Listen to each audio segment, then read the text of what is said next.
I heard the Viet Cong were attacking nearby and they would arrive here any day. It was March 1975 what I heard really worried me. If you'd worked for Americans and had racially mixed children, they said that those kids would be gathered up, they would be soaked in gasoline and burned. Sherry Clark, the Friends of Children of Vietnam representative in Vietnam, recalls that the country was collapsing around us. We had no idea what to expect at all. Provinces were falling like dominoes, and Catholic and Buddhist sisters were running by boat en route to Saigon with the children they had found who were abandoned. Humanitarian groups who work with the orphans in Vietnam urged the American government to shoulder an emergency evacuation. On April 3rd, 1975, President Gerald Ford announced, I have directed that money from a $2 million special foreign aid children's fund be made available to fly 2,000 South Vietnamese orphans to the United States as soon as possible. The Air Force would use cargo planes of all types in Operation Babylift.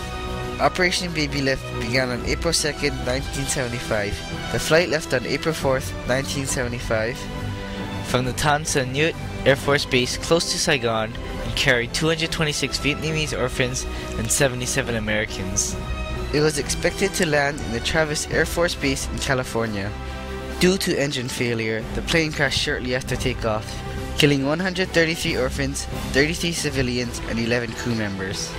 Although the first plane crashed, all the other flights went through as planned. Many people appreciated the operation, but some thought it was unnecessary.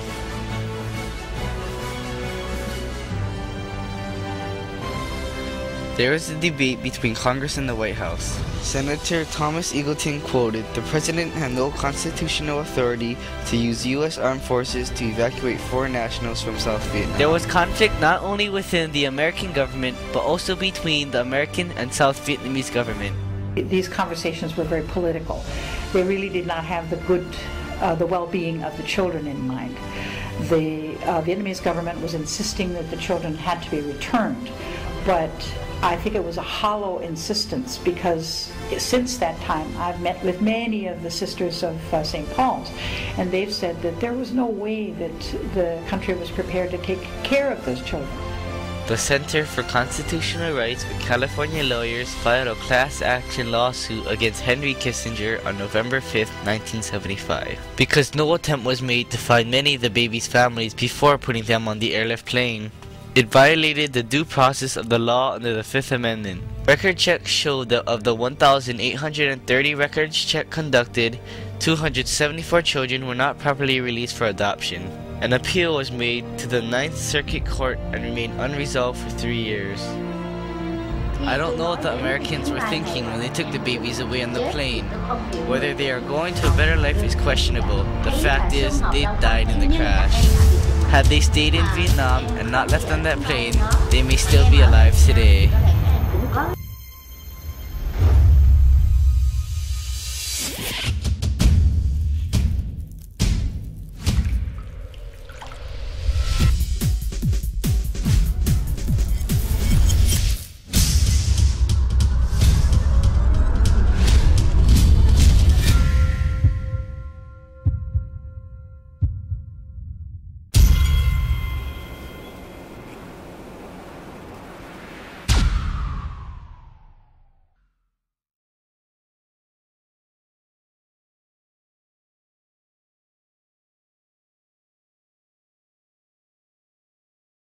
The damage that Roman papacy has done, and I hope it explodes.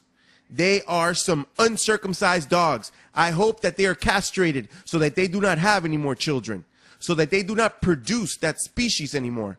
When I speak like this, I speak of that stinking pen. And then they want you to respect them. Respect our religions. Religion is not to be respected. You uncover the truth. You say the truth. No matter what.